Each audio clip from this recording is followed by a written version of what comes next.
Hello, everyone. Welcome to Game Junk Prototype Episode 22, recording on July 24th, 2020. My name is Frank. My name is Sean. And my name's Andrew. And we're going to be discussing the huge Microsoft Xbox video presentation yesterday revealing Halo Infinite, which, surprised, not a lot of people are talking about positively or negatively. I haven't seen a lot of follow-up on this thing. It seems to have been kind of overlooked as far as I can tell, but we'll see what you guys think. And a bunch of other games that were announced there. New Fable, even though there wasn't much there. We'll go over almost all of this press conference and talk about what we liked and didn't like and fell asleep during. Anything else new with you guys? How's things? Sean, you're on vacation. You're back. You're recharged.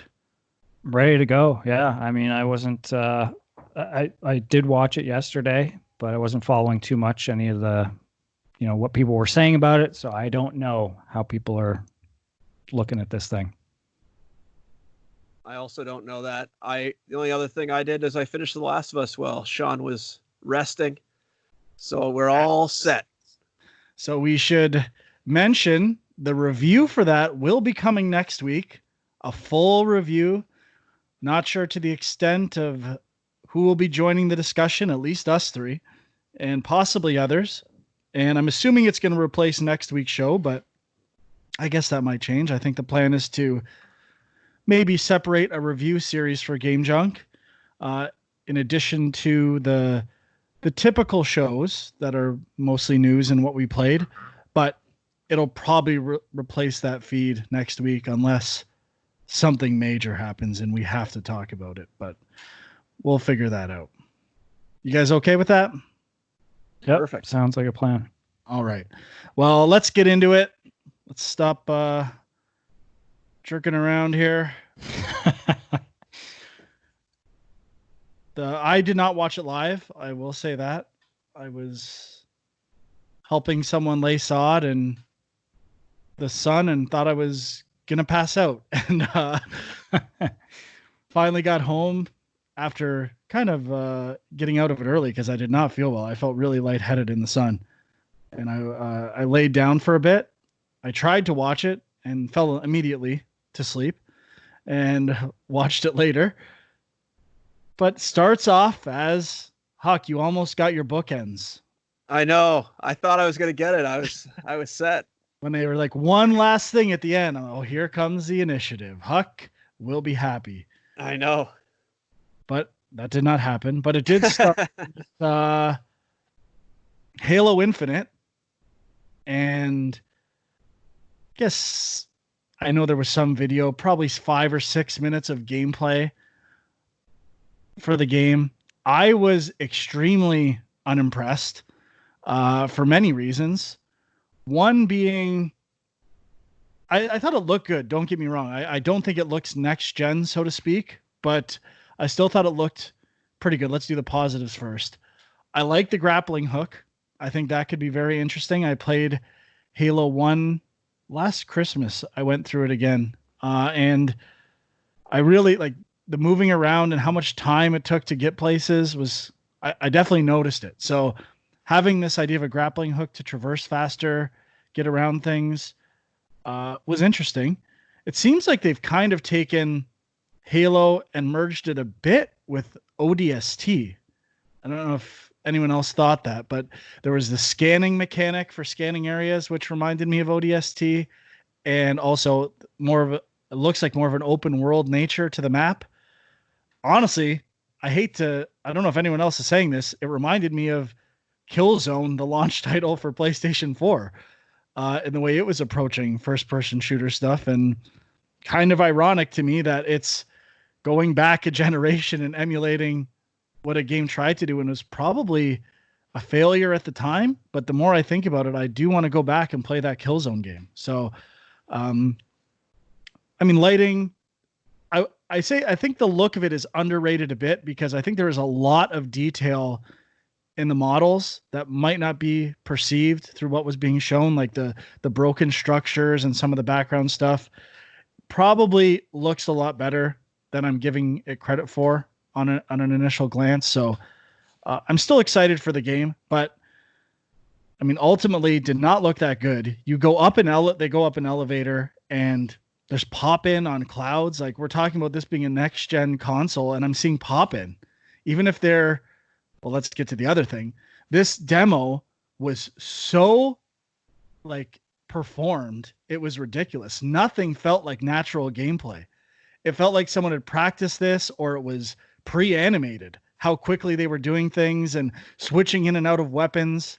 It felt unnatural to me. I thought I was watching that hardcore movie at one point. Like, Yeah, it was just, everything was so fast and like exactly to the right point. And like, yeah, it just felt very rehearsed. I didn't write it down, and I should have wrote it down. There was one moment, especially maybe just before the grappling hook or when they get the grappling hook, and I'm like, I don't know what they just did. It looks like how I would have done that myself as a gamer. It looked like they're either the best Halo player of all time, or there's some system there that I am not getting when I watch this video. But overall, yikes. If that's your system seller, so to speak, I don't know. I think they're in rough shape personally. I know obviously the look of it is a factor of that, is definitely that it's launching on Xbox One as well. So it's not designed for the Series X technology, but I'm always excited for new Halo games, but this was, for a next gen showcase, pretty underwhelming. And going forward, maybe it wasn't as much of a next gen showcase as we thought it was going to be. It was more like the Ubi Forward, like what's coming out relatively soon. It was kind of a mess, to be perfectly honest. Well, yeah, I mean, it's part of the problem is because Microsoft has been pushing this idea that we're not doing any next gen exclusives for the first couple of years. All these games are going to be playable on your Xbox One.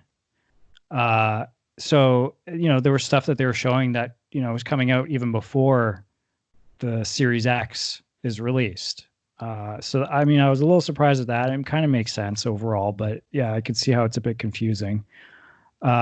I guess just before I talk about Halo, overall, I thought it was decent. I guess, Sony definitely had more sort of big system seller games to show off. The thing that Microsoft was pushing, and it's not nothing, is that all of these games, if you have Game Pass, you will get for free. That's pretty huge. Like, that's, there may be games in here that I wouldn't buy a new system for, or I wouldn't buy myself, but knowing that they will be there for me on Game Pass, I'm like, well, okay, yeah, I'll check that out. Sure. So, I thought there was some good stuff aside from Halo. But as for Halo, I liked it a little more than I thought I would. Like, the grappling hook was the selling point for me. It was like, okay, they've at least given some sort of new gameplay thing to play around with. And that's something you can do a lot with, where there's traversal combat. I mean, it feels pretty versatile. Obviously, there's other games that have done that, like the Just Cause games were big for the grappling hook thing. So it feels a little bit like they just stole it from some other game, but I think it works. As for the visuals, yeah, it didn't wow me. I don't know if it's something where I need to have the game in front of me in 4K to really get that wow factor, but it was okay. I mean, I certainly was not blown away by Halo Infinite. For me, as far as Halo goes, I thought the demo just kind of looked bland. And there was a lot of just decisions about the demo I was really shocked by. Like, the fact that the player, whoever was playing it, would stand around and just stare at that ship going by for I don't know, 10 seconds. Why? Why can't you be running and looking at that ship at the same time? Why are you wasting all this time in the demo? Also, when he opens the map screen, which I thought Frank was going to lose his mind over because it kind of looked like Horizon's map. That's sort of pseudo 3D. Yeah, I like the look of the map. Not a needle though. Yeah, why would they take the time to pan over to every turret? Like they take the time and the description is the exact same. I went back and checked. So it's not like there's anything special on that map screen that they're showing you by panning to each one. Other than that one is called East, one is called North, one is called West, which they already explained to you beforehand that there were 3 turrets in the cinematic. Yes. There's just like a lot of questions. And then overall, it just felt like this demo is basically just a cream dream supreme for Halo super fans. Like that's all it is. You showed basically every weapon probably in the game. You showed every enemy that has already existed. You basically kill a small guy, then you go kill a blue guy, then you go kill the armored guys, then you go and you kill those other guys with the shields. Like you basically run through every well-known Halo enemy except for the Flood. And then But that's the problem to me. It's every well-known Halo enemy. I've seen all of this before, and yeah, the step up for next gen was so marginal that I'm like, this. Well, it's just. I mean, not that this is a terribly bad thing, but it's just another sequel on Xbox One. Yeah, I mean, I agree. It looked like Halo, which maybe for some people is a selling point, but not a lot to distinguish it. But wasn't there that one new enemy type, that big guy who kind of looked like Thanos, that they were like playing up as sort of like the villain of the game. Like I thought that was a new in the cinematic. I think so, but they also there was one in the game as well. I think they mentioned the race or whatever they are somewhere in there. I had a hard time understanding. I can't remember if my Halo lore is like, I kind of know Halo 1 and I pretty much checked out. I guess I know a bit about the Arbiter and all this stuff in Halo 2, but I couldn't give less of a shit about Halo story. It means absolutely nothing to me. And the fact that it's so beloved blows my mind. I actually watched like 15-minute Halo in 15 minutes video to try to remind myself, because I was like, there's more than one Halo.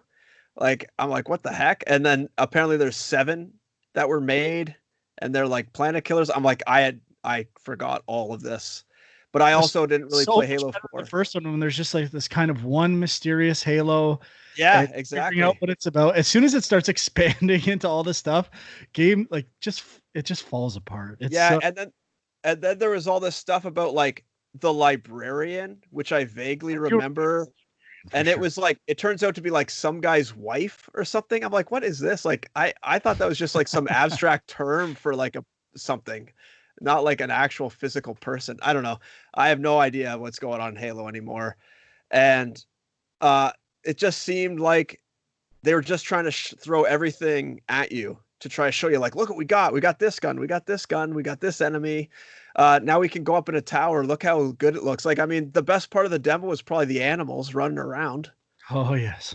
Flashbacks to Reach, which was one of my favorite things in Reach. Reach is still the best Halo game, hands down. And the thing that kind of scared me was that in the little, like, after cut when they were doing the interview with the guy, he said that this game is bigger than both of the previous 343 games combined. And I already thought both of those games were bloated. So I can't even imagine like triple bloat going on. Like I am just not excited for this at all. And there's no mention of multiplayer, which I know is big in the Halo community as a whole. So I'm a little confused just as to their like marketing for this game and why they've chose to take this route with this demo. I mean, even the title screen looked super bland. Yeah. Like they had that like ring, and it was just like not a very impressive effect around it. It almost looked like it was some old MMO.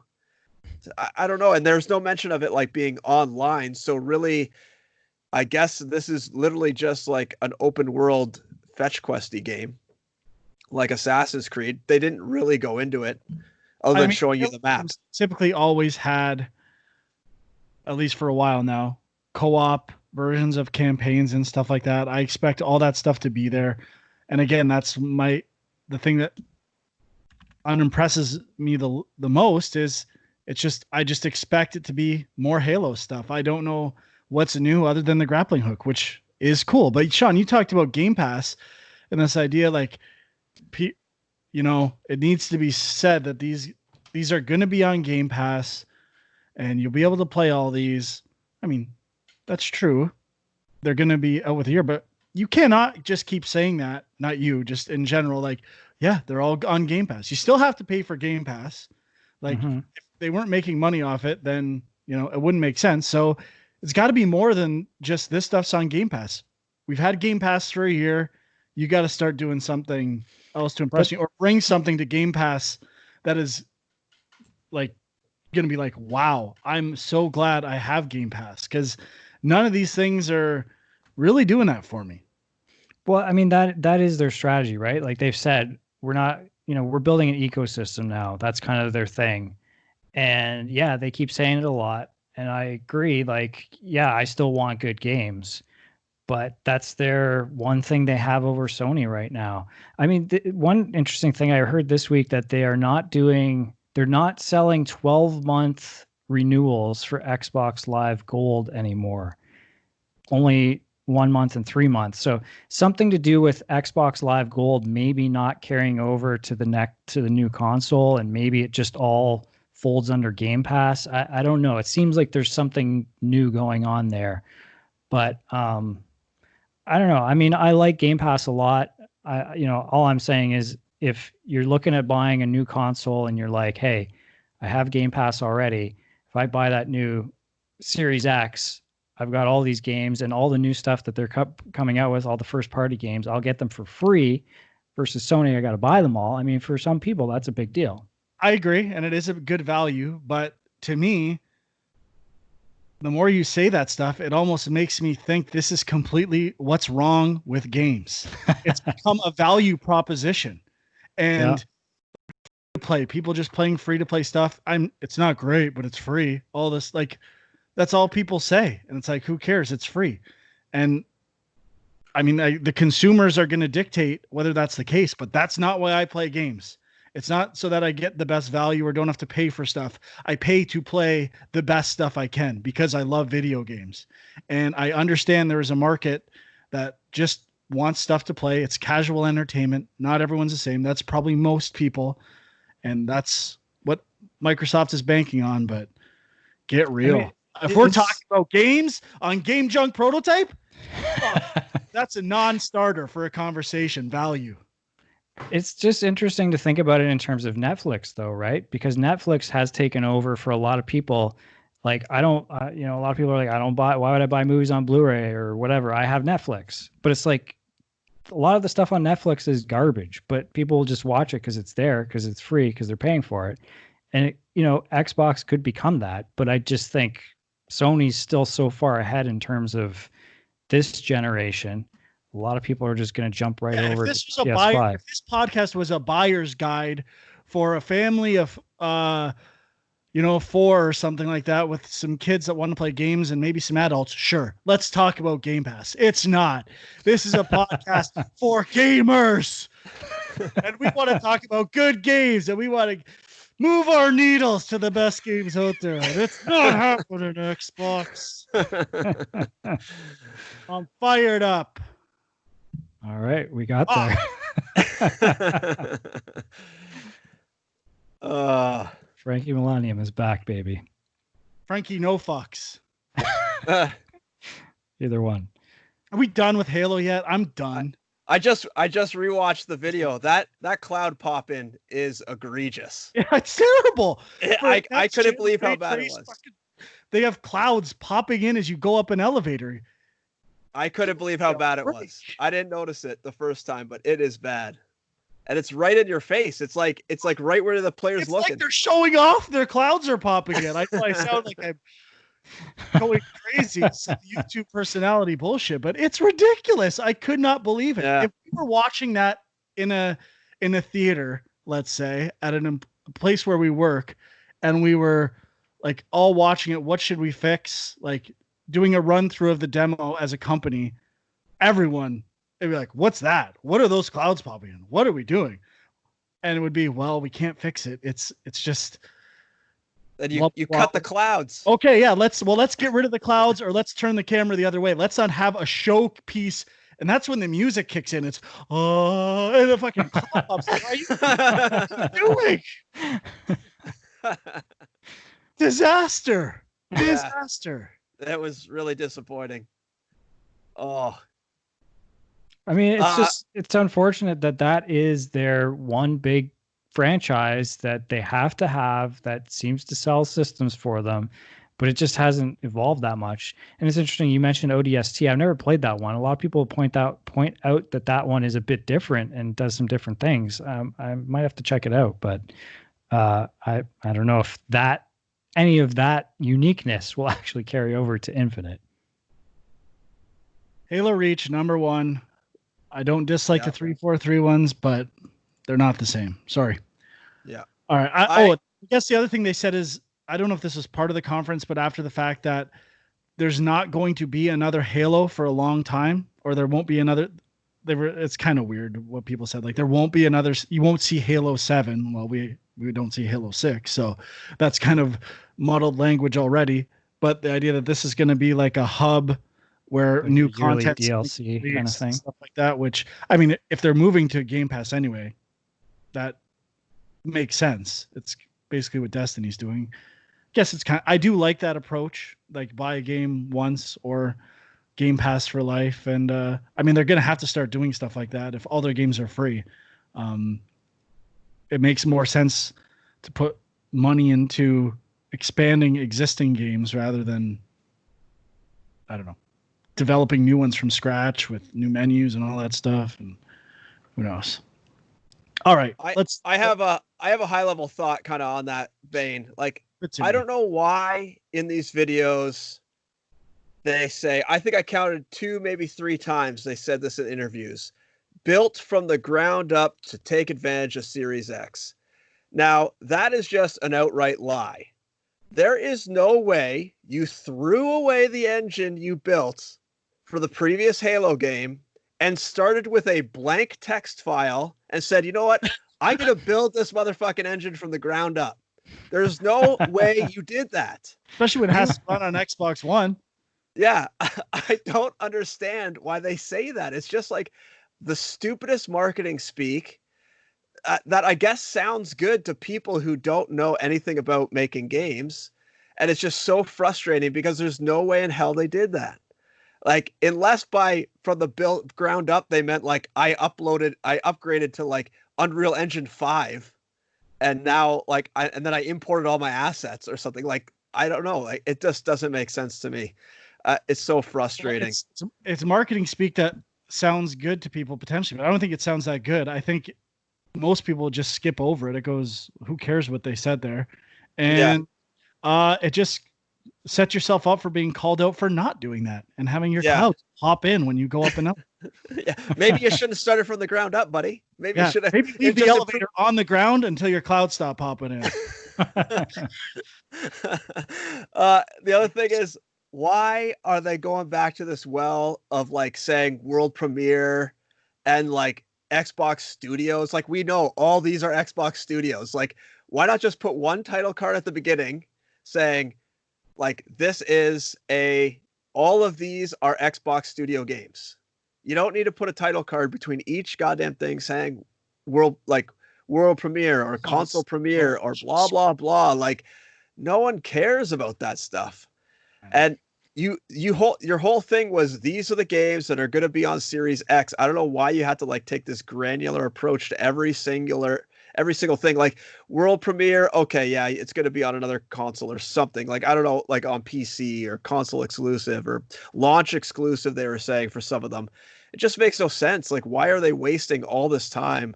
It's kind of like what we were talking about with some of the other conferences where they just like waste your time. They don't need to be this long. I know. I don't get it. Has to have done parody videos where they recut it with that stuff, and it's like, I had a list of them in my head, and now I forgot them all of a sudden. Fuck, I blew it. I had some good ones too. Mediocre DLC. Non-gameplay trailer.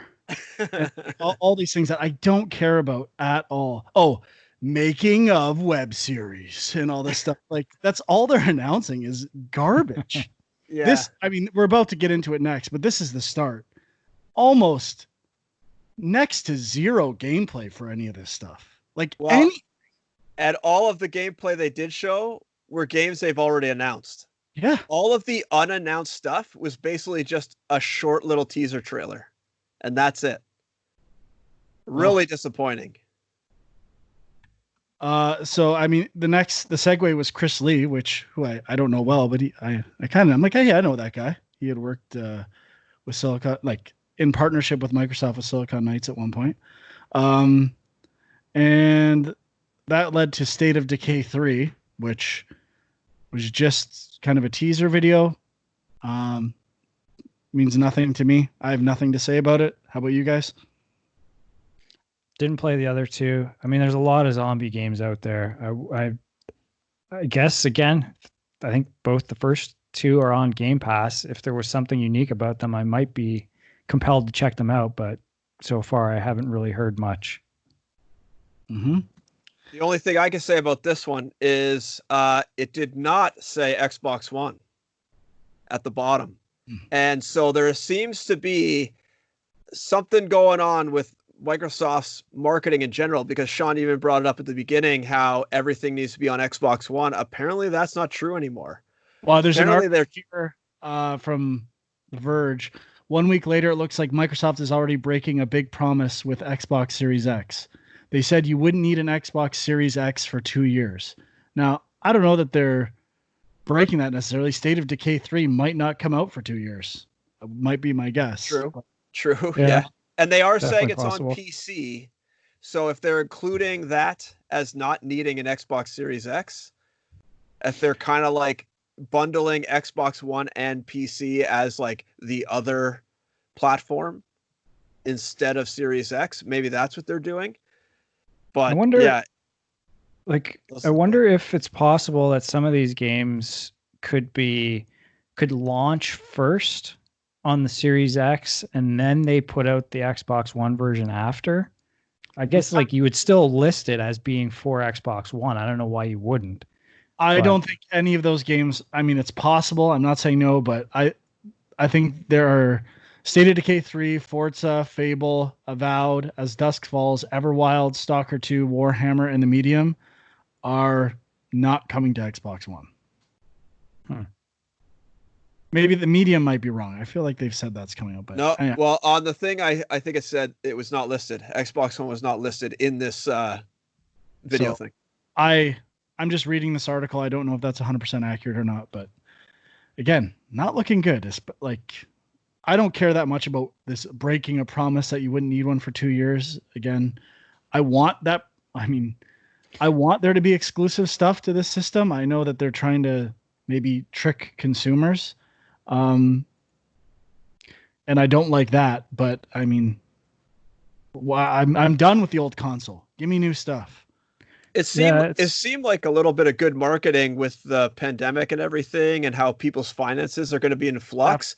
But I mean, they're basically going back on it right away. So I don't know what they're doing now. Yeah, let's be honest. How many you might get games for a year before you need an Xbox One X, and maybe when they said the 2-year thing, maybe it was as of that date, which was January, February of this year or something like that. I don't know, but it's, I mean, I saw right through it at the time. It doesn't make much sense.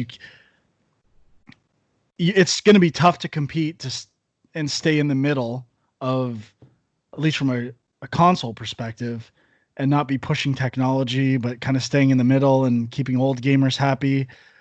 That would work if you were Nintendo and your games are not necessarily technology dependent and you make the best games on the planet. That's not you, Microsoft. You do not make the best games.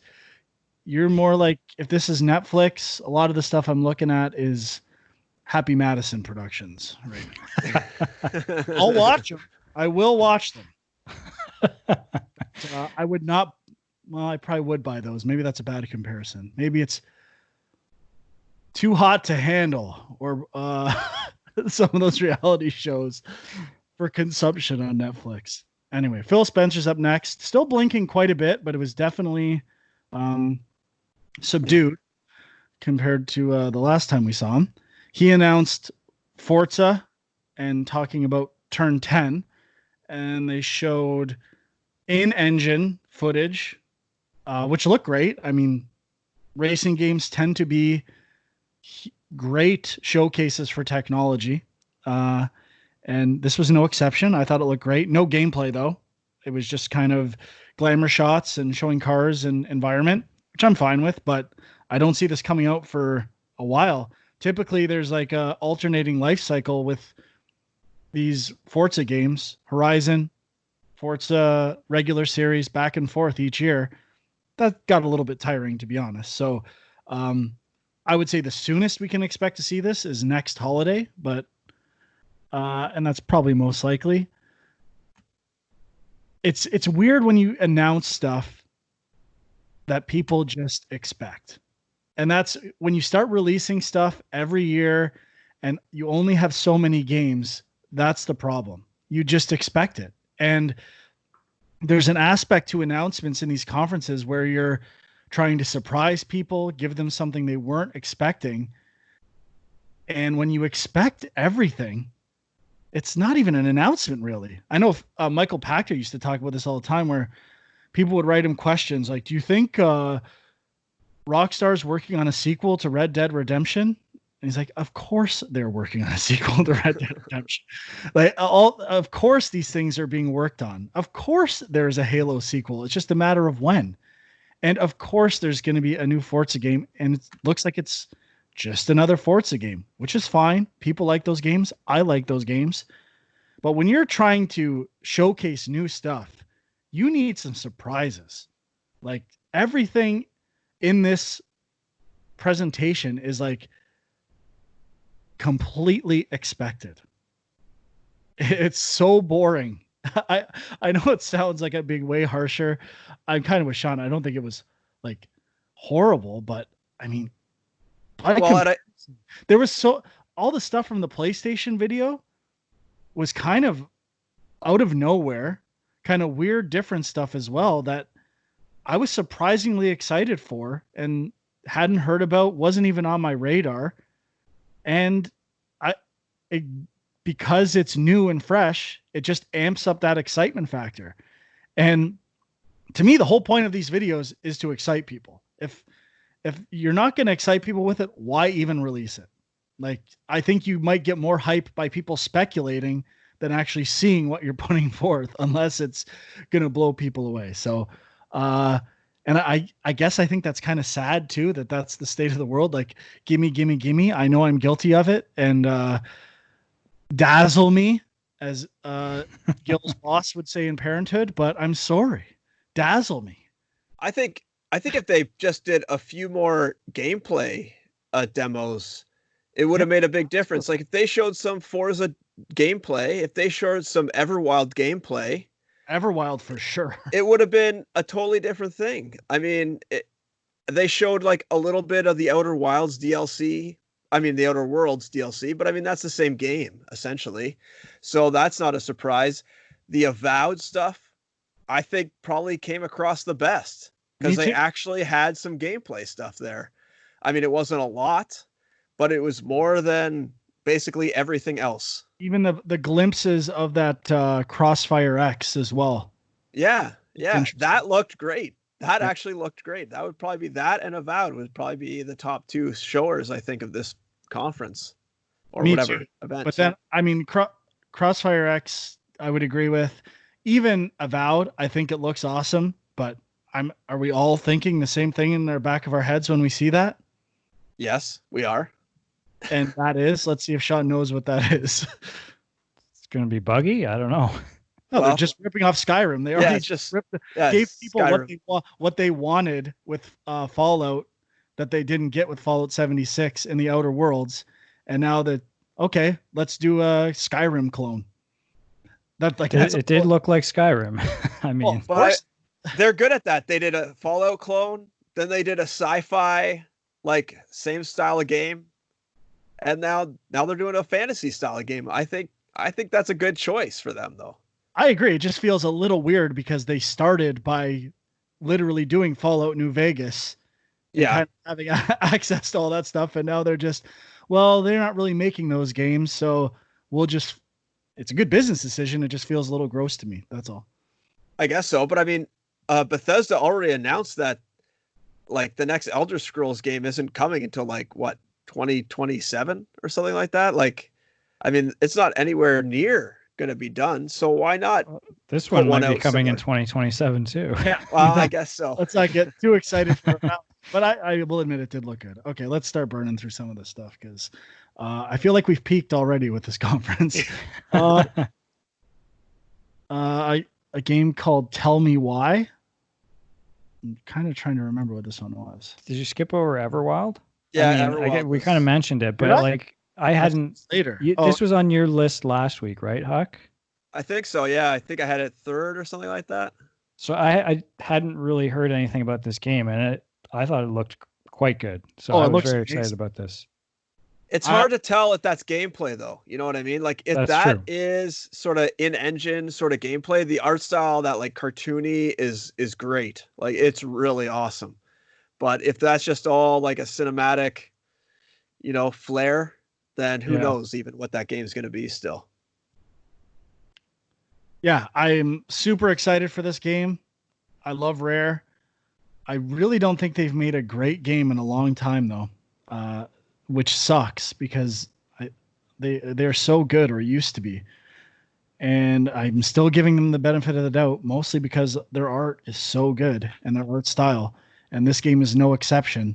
But yeah, I want to know what it is. I don't even know what it is, what type of game it is. Maybe they don't know yet. I don't know. But yeah, I'm excited for it. Really didn't get too much out of other than visually stunning from this presentation. Just on the topic of Rare too, just thought I'd point out Battletoads once again missing in action. That thing's being rebuilt from the ground up for a series. In that case, that might be true. In that case, that might be actual true. And next is Tell Me Why, which is by Don't Nod, who I believe does the Life is Strange. Strange series. Yeah. Yeah. I mean, I played most of the first Life is Strange. I thought it was pretty good. Did not play the sequel. I don't know. Don't have a lot of thoughts on this. Needle has not moved. Also, It appears to be another, what do you call it? Chapter by a first chapter, whatever you call that. Episodic. Yeah, and they said Episodic. the first chapter comes out next month, so they're already. I love that model of especially story-based games. I got to be honest. I think it's really good, and it's less commitment to kind of, I'll give it a shot or buy the first chapter or episode. And if you can pull it off, I am all in favor of kind of different release models.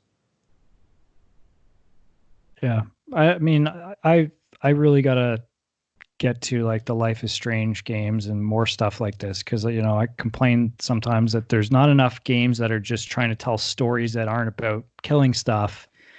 But this is a company that's doing stuff like that. So I think I've kind of soured on that model. I would rather, if like, especially when it like continues the story, I would rather, if people use that more like TV shows use it, where you have sort of like a grand arc that kind of sweeps the episodic nature, but doesn't really and then each episode is more contained. So maybe you have like character growth over the whole part, and then you have like smaller standalone stories, like almost if like you did it with Spider-Man and you had like an Electro episode, and then you had like a Rhino episode, et cetera, around each enemy. And maybe over the whole course of the episodes, Spider-Man goes through some sort of transition morally or whatever. I think that would work better for myself, only because I find after I play the first chapter, if I have to wait, I really fall off fast. Like that happened with Kentucky Route Zero. I loved the first chapter, but then I had to wait like 3 years for the next couple chapters in it, and I don't remember what happened in the first chapter after 3 years. So if you can maybe get them out quickly, which is hard, very hard, it might work. But I don't know. I'm souring on that business model. Sean, you got to break the tie. I mean, I'm with Huck. Like, in theory, I like it, but I rarely play past the first chapter in these kinds of games. But it's not to say that it can't work. I think you're right. If the stories are more standalone and it feels like there's, maybe some new gameplay elements in each one, then that might get me to come back. Cool. Next, I think, was a game that was originally built from the ground up for Xbox One Series X, Ori and the Will of the Wisps, based on how it played in my experience on an Xbox One X. Multitudes of hitches, slowdown, a map that took 3 seconds to load. But anyway, maybe those have been fixed. I haven't played it literally since the day it came out and played it for 12 hours straight. I don't have anything to say about this other than okay. I think they said it was going to run at 120 frames per second, which would make a pretty interesting input. Like, it would probably feel really nice to control at that rate of input. But yeah, I wish I had that when I was doing those sand dives. First time I played it, but it was weird. They said 120 refresh rate. They never said frames. Now, I don't know if they're just really synonymously. I think, if I remember correctly. Oh, you know what? In the video they showed where they're doing the side by side, I'm pretty sure it said FPS in the corner. Okay, maybe I missed it. Okay, that I'm not. Yeah, it does. It does. Okay, I'm looking at it right now. Let me bring my save game over from the 1S, and maybe I'll finish it on this version. Well, you can for sure. Are you sure about that? Yeah, that's the cloud. What delivery's all about. Yeah, I guess that's true. I'm just thinking of what they did with the definitive edition, and it didn't work that way. But that was a different SKU, bud. Different title. Yeah, makes sense. All right, next, Outer Worlds Peril on Gorgon DLC,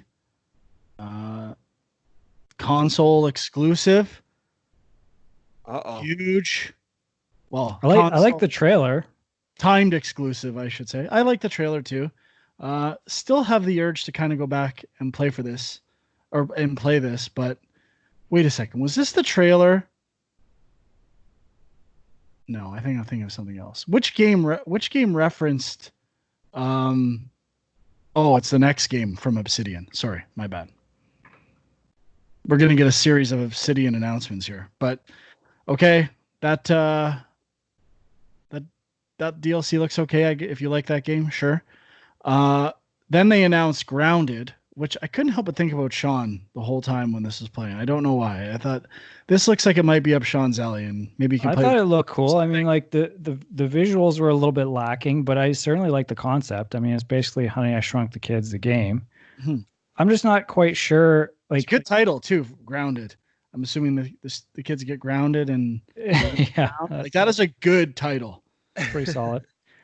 It's in early access right now. Yeah, it's not even a big it's a survival game, and a lot of these games tend to be early access and preview. So I'm not sure exactly what it is. I thought it looked pretty good. Only thing I took away from this, Cyberpunk is just getting the kiss of death for everyone. If you want to play the best game this year, the biggest, greatest game, wait for Cyberpunk. Like, that's their joke in the trailer. I'm like, Cyberpunk, everyone is expecting you to be the greatest game that's ever been made. So good luck. Yeah. Also, I can't believe they were allowed. Keanu's in there too. It's going to be amazing. This could be the biggest disaster in video game history. I actually couldn't believe they were allowed to use the logo. I mean, it looked like the legit logo to me. I'm pretty sure that sort of stuff is trademarked. I guess maybe they got permission. They probably got permission. But definitely some lofty expectations being thrust upon Cyberpunk's shoulders. Yeah. Yep. Yikes. Before we move on to the next one, I was just looking at the Outer Worlds DLC kind of like splash page they had at the end. And at the bottom, in small letters, it says, "The Outer Worlds base game is available in Xbox Game Pass. This DLC must be purchased separately, and Xbox Game Pass members get 10% off." So that they sure didn't talk about that being the case. Read the fine print. Yeah, so that's kind of interesting, because you'd think, being a Microsoft owned studio now, they would give it to Game Pass people for free.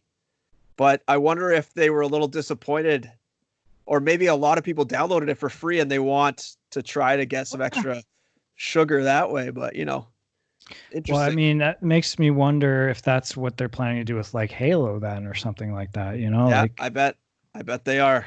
Well, Sean, you're all about value. There you go, bud. Well, it goes Trojan right. horse. It goes right against. I mean, they said multiple times throughout the presentation, everything you see here you can play for free on Game Pass. So apparently not. Yeah, just quickly before we move on from Grounded, I didn't totally understand like if this is it's a survival game, but does that mean it's more of like a roguelike kind of thing, or is there I couldn't tell if there was a story to it. Like I know they're kind of banking on this co-op element, like that they're pushing that part of the game. I just couldn't tell if it's a story or if it's just kind of like a keep trying to kill things and stay alive kind of game. Not clear. Probably a bit of both. Mostly the latter, but a bit of story in there as well. Okay, we got to start pushing here. Avowed was next, which was, again, Obsidian Skyrim. And I thought it looked okay. Clearly, it seems just borrowing references. Obviously, the light going down, very reminiscent of Lord of the Rings and stuff like that. So, whatever. I'll definitely check it out in 5 years. I mean, it's a big announcement for them. It won't be out for a while, but to me, it's a big game for them to have.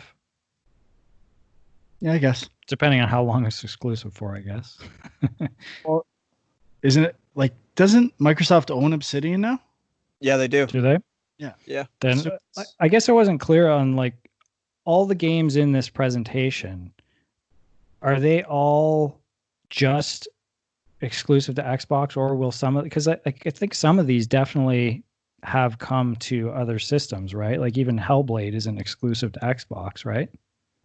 At this point, yes. They own that. Yeah, that was before the purchase, though. Oh, okay. Yeah.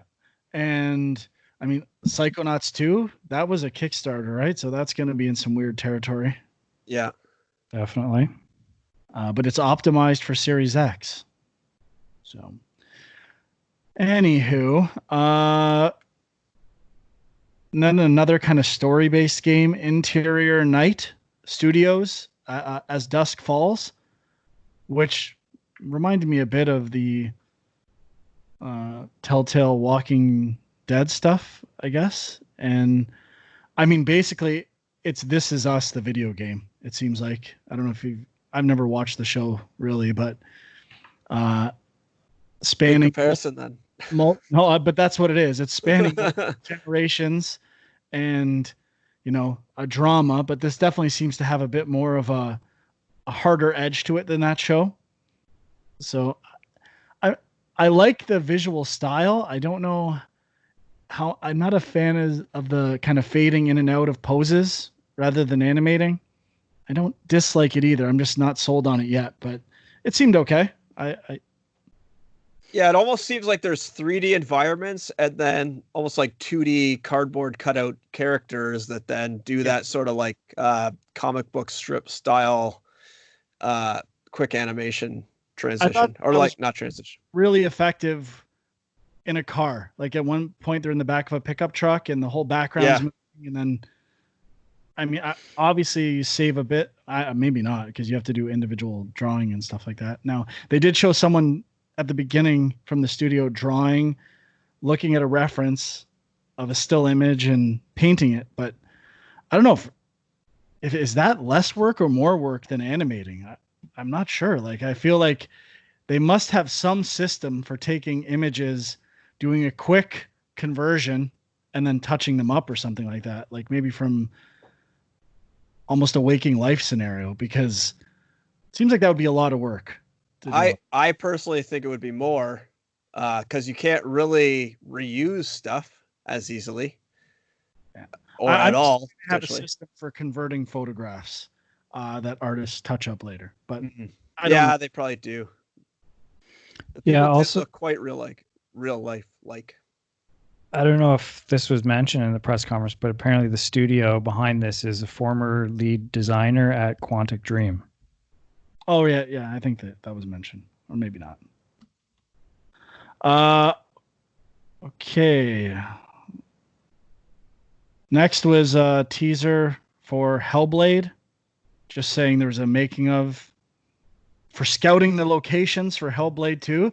Talk about the most overhyped game in history. It's not even that good. Break. Now we're doing deep dives into their location scouting. Please. They're definitely desperate to have something to show. Oh yeah. Yeah. That was pretty rough. Next was Double Fine, if I'm not mistaken. Mm-hmm. Yep. And basically Jack Black. The Jack Black song, which wasn't very good. Yeah, the Jack Black thing was definitely felt like they were pushing some celebrity just to get some attention. Again, it's expectations. I see Jack Black and I'm like, uh-oh, Brutal Legend remaster or something like that. And I get so excited just to hear this song. Like, you have to kind of think of what's going to go through people's heads. Like, test these videos. It's still cool to have Jack Black. I love Jack Black, but song wasn't that great, to be honest. And even during the song, it didn't seem like they showed much gameplay or anything. So it was kind of weird. Yeah. I mean, I'd started Psychonauts 2 a while ago. I know it's old, but I was pretty unimpressed with the Psychonauts 1. Yeah, sorry. And I like the vibe of the game. I think it's a great concept. Like, controls are really dated on it. I almost wish they were doing a remaster of the first one first with this stuff, but whatever. It looks okay. I'm kind of excited for it.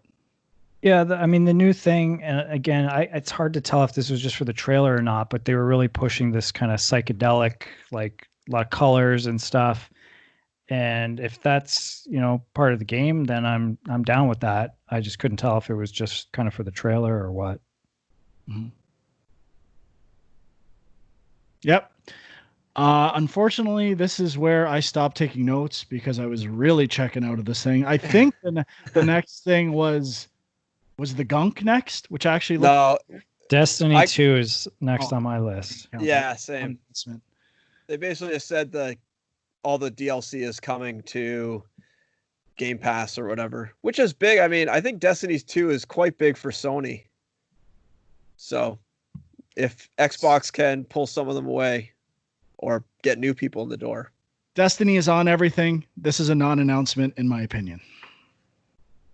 No extra cost, though. You're not paying for the DLC on this one. Non-announcement.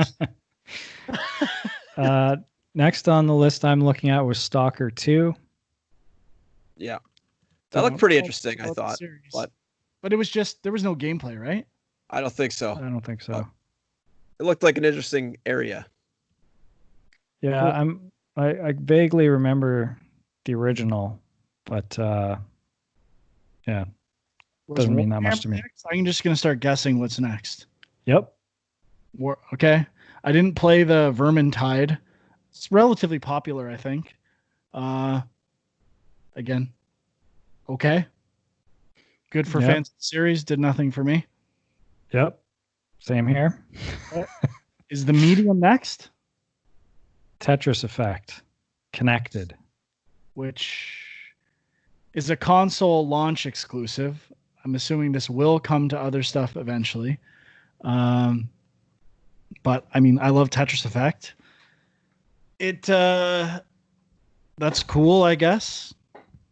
I mean, it's the same game, just with more co-op and multiplayer stuff, right?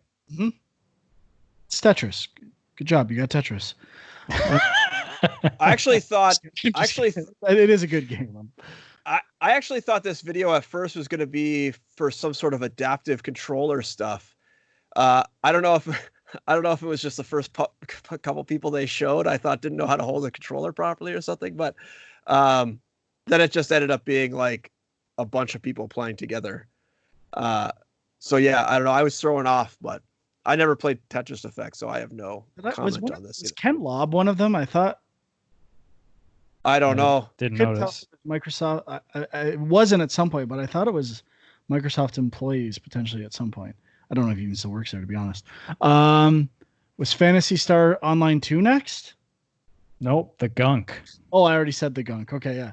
Yep. I don't know. I thought the Gunk looked pretty cool. I'm down for the Gunk. I mean, I like the SteamWorld games, same developer. They are beloved, way more beloved than I knew. Oh yeah, definitely. I thought this game was basically just like reverse Mario Sunshine. Yeah, Instead of like spraying water, you're sucking up the goo. Yeah, I mean, there was a little bit of gameplay in this one, I guess. So, but still not totally clear on what it is. Yeah, this is probably next to Everwild and maybe Halo to some degree. The thing I'm most excited for.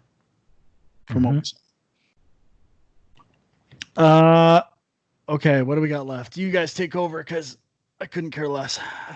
It was the medium next. Medium next, okay. Which we had seen that was in the last one too, wasn't it? Like the last conference, yeah. I think the only thing they added was sort of like the fact that there's two worlds happening at the same time kind of aspect, and I guess you're going to be able to flip back and forth between them. Yeah, at your leisure, or I wasn't sure if that's what was going on. If they were basically showing how they reskin the world depending on what mode you're in. I also thought maybe you see both at the same time, like it's like the movie Deja Vu scenario where you're one thing's happening on one side of the screen versus the other, which I mean might have some potential. I don't know how feasible it is, but I'm not sure exactly how it works. I'm mildly intrigued by it though. This is from Bluebird Team, people who did Layers of Fear, Observer, and Blair Witch. Mm-hmm. What do we got left? Phantasy Star? Phantasy Star Online 2, New Genesis. I gotta say, I never got into Phantasy Star Online ever. I like the Genesis games. Never beat one, but I kind of like them. This didn't look too bad to me. I was kind of intrigued by it. Yeah, I'm interested. It seems like Microsoft is kind of picking up. They have all these games that have like a pretty dedicated fan base. Whether any of those games appeal outside of that fan base, I'm not sure. But I know like Phantasy Star obviously has some pretty loyal fans, but it feels a bit niche to me. I've never really played any of them, but I'm kind of curious. All right. Was there anything else? Just Crossfire. Yeah. Crossfire X. That looked good. Apparently that's Remedy. Yeah, they're doing the single player. So apparently that game is a Korean or Chinese game, but it's all multiplayer. And then they hired Remedy to do a single player campaign for it. And then suddenly got less interested. And then Fable. And then the Fable. Fable CG announcement. Metroid Prime 4 announcement. No. That is a lot better than Metroid Prime 4. Metroid Prime 4 could have been done in 3 hours, the amount of work. The Fable one was actually kind of funny, I thought. Like the trailer, goes, it was pretty good. And you were talking about surprises earlier, Frank. Like if this hadn't leaked ahead of time, probably would have been a pretty big surprise and exciting. No? I mean, we know they're working on a Fable game. This is a non-surprise.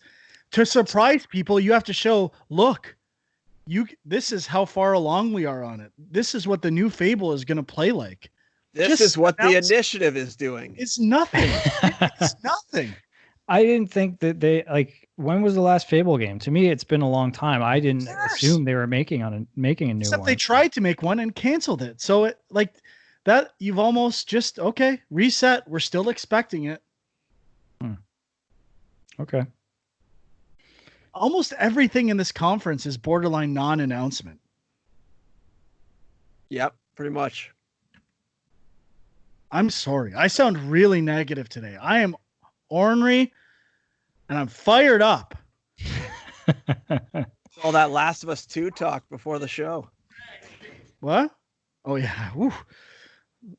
Little tease for the review coming up. I was getting heated talking about Last of Us. And for the record, I love The Last of Us 2. And I will be backtracking some of my comments from last week shortly with regards to Ghost of Tsushima. So don't think it's going to be a shit on The Last of Us fest. But in terms of storytelling, missed opportunities, man, did they wimp out on this game. Big time. A company that's known for their exceptional and pushing the boundaries when it comes to narrative in video games. Please. Wait, who are you talking about here? Out. Naughty Dog. Oh, okay. Huge wimp out. Are we done with this fucking press conference yet? I think that was it. I mean, was there any...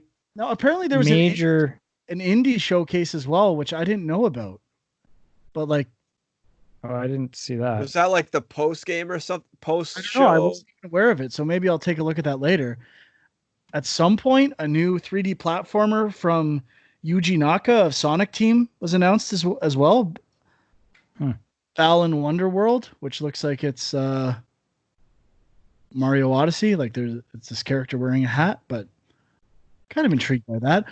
Now, an announcement is bringing back Billy Hatcher and the Giant Egg. An announcement is, something no one's expecting that is going to send shockwaves through the industry.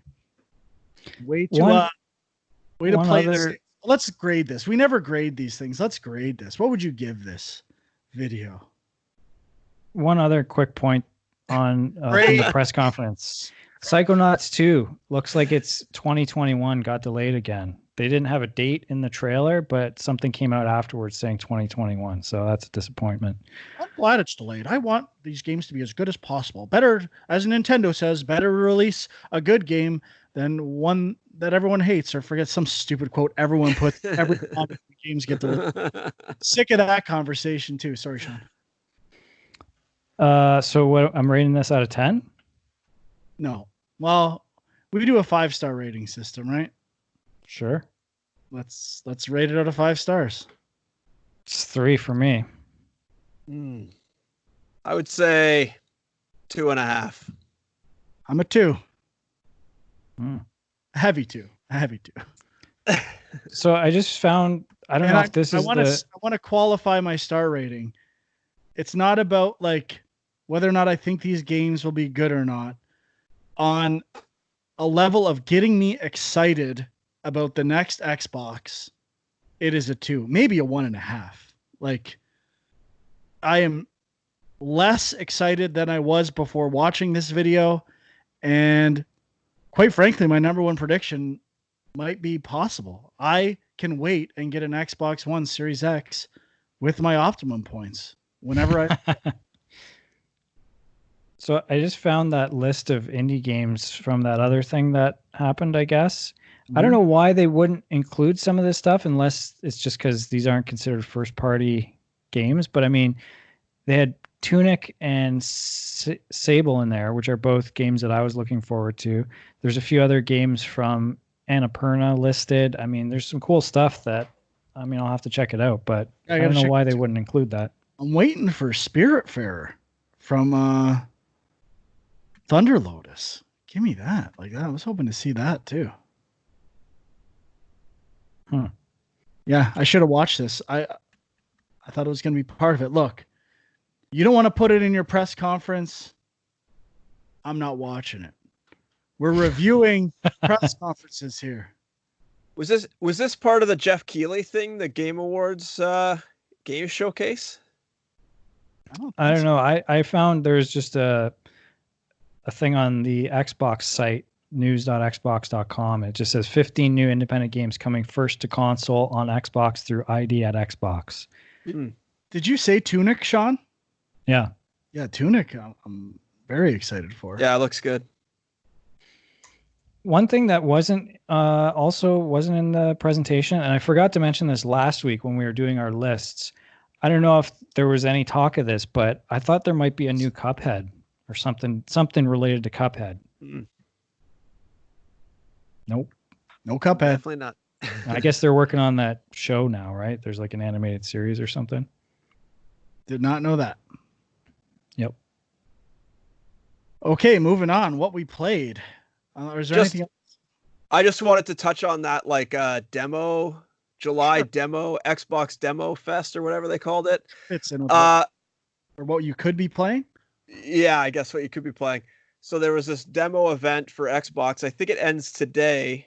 I don't know if that means the demos will persist if you download them, but I was really surprised with how they just marketed this. They had some banners, they had some info, but then when I went on to the Xbox store to try to find these demos, there was no special area. It was really hard to find them. I had to go to like just the regular demo section, and they were just in there. You'd never really know there was a special, event going on highlighting these games that are coming out in the near future. And I was kind of surprised, especially when you compare it to Steam Summer Showcase or whatever they call it, which they're obviously trying to copy.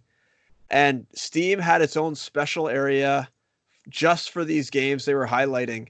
And it just seems like Microsoft is maybe rushing a bit or something. Like something's not totally clicking right with them. Or might maybe have they been like just, a last minute thing. Just yeah, maybe. Yeah. I will mention a friend had a demo on there. The Veil. There's a new subtitle I gotta get on here, which is new to me. Why is it not Shadow of the Veil, Shadow of the Crown? The Veil, Shadow of the Crown, correct. Which is really interesting. It is like an audio game, designed for accessibility and for people with visual impairments. And like you're kind of doing combat based on your hearing and blocking and going through a story, audio only. And I've play tested it quite a bit. And Falling Squirrel, Dave, that runs that, you guys both know as well. And you should definitely give it a look-see. It's pretty interesting. Yeah, I definitely want to check it out. I mean, I'm hoping, from what Huck was saying, that if maybe I can get in there and download some of these demos before it ends, maybe I can still play them, but I don't know if that's the case. Really good writing and voice acting. I would check it out if you can still get on there by the time this is posted. The Veil. Check it out. All right. I don't have much longer. I've probably got 5 minutes left in me here. I have to go. So just in terms of what we played, I will briefly say I have completed the campaign of Ghost of Tsushima. I am probably 75% of the way towards a platinum. I was super excited after playing it for 4 or 5 hours last week. I have to say, I even said it might be as good as Horizon Zero Dawn. How embarrassing. I like the game. The combat is pretty good, although there are many frustrating aspects to it after a while. The stealth is not good. In particular, doing chain stealth, and I press the wrong buttons all the time. The ghost meter is frustrating, with one hit making you reset that thing. But really, the design, the mission design, and I know reviews have said this, I didn't know what they meant. They should just say exactly what it is. It is Assassin's Creed from 2011. It is following tracks, following people, going from point to point, and it's so boring. It is the same thing over and over and over again. And to me, it's a step back for Sucker Punch. Even Infamous and First Light, the last Second Son and First Light, had interesting mission stuff. I remember the drones and surveillance cameras where there's puzzle elements to them. Some were climbing things and doing different stuff. There was more variety, and the combat was more fun to me, to be perfectly honest. But I still like the game. It's probably an 8 out of 10 for me, based on the vibe, which I still do love, the haikus and bamboos. And the story is okay. I like the showdowns and the duels, but I don't know.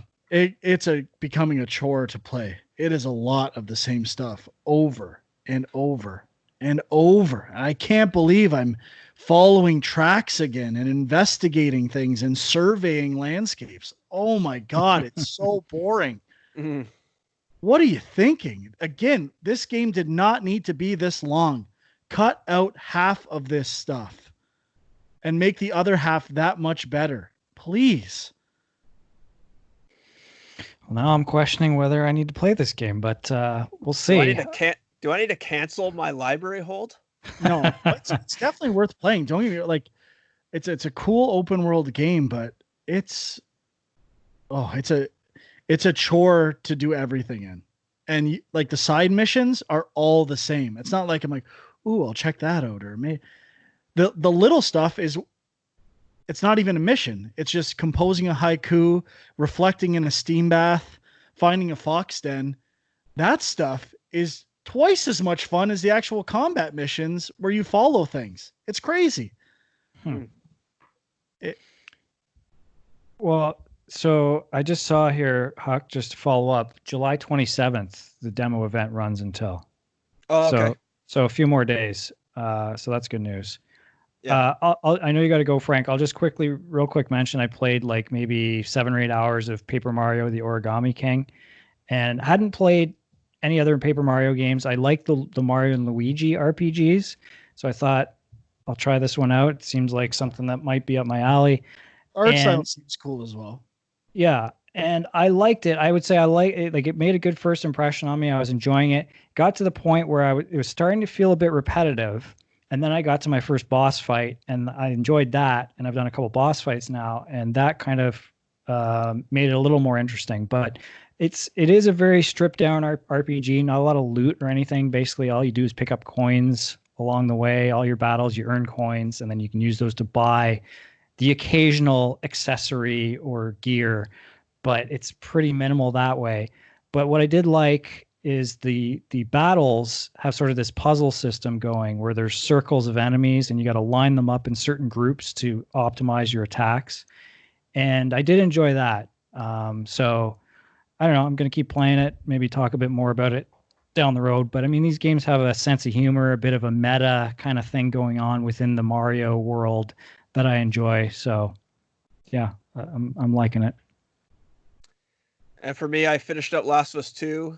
It's all I really played this week, and I'll get into it in our review. But I've gone back and I started a New Game Plus on very easy, and I'm using the old guide to run through. And I must say, when you're not watching those cutscenes and when you're running through almost every battle, the game's not that long. Yeah, when I had to clean up my platinum, I did it pretty quick. Got pretty far. So I wasn't following the guide the first time. Every cutscene again because they're so good. Not this time. Maybe if I play it again later. If you watched a movie again, you would skip those scenes. They're just boring scenes. Hey man, the cutscenes are pretty solid in that game. I have to say. I'm not playing the game over again, but they're among the better ones I've seen in games. Some are. I agree. I just my time is money right now, so. I know. Can't be wasting that time. All right. That's it for this week. You got to check out the youtube.com/Game Junk podcast. Game Junk? This is so confusing. We're rebranding it. We got to get something we can use everywhere because Sean might be able to handle the announcing duties that complicated, but I certainly cannot. But I was fired up. I was making some crazy faces. Huck was crying at one point. I almost acknowledged it. He had tears pouring from his eyes. Oh, yes. Oh, They may be allergy related, but that's besides the point. just so emotional. Gotta check it out. And we'll be back next week with the biggest review of all time, The Last of Us Part 2. Until then, see you later.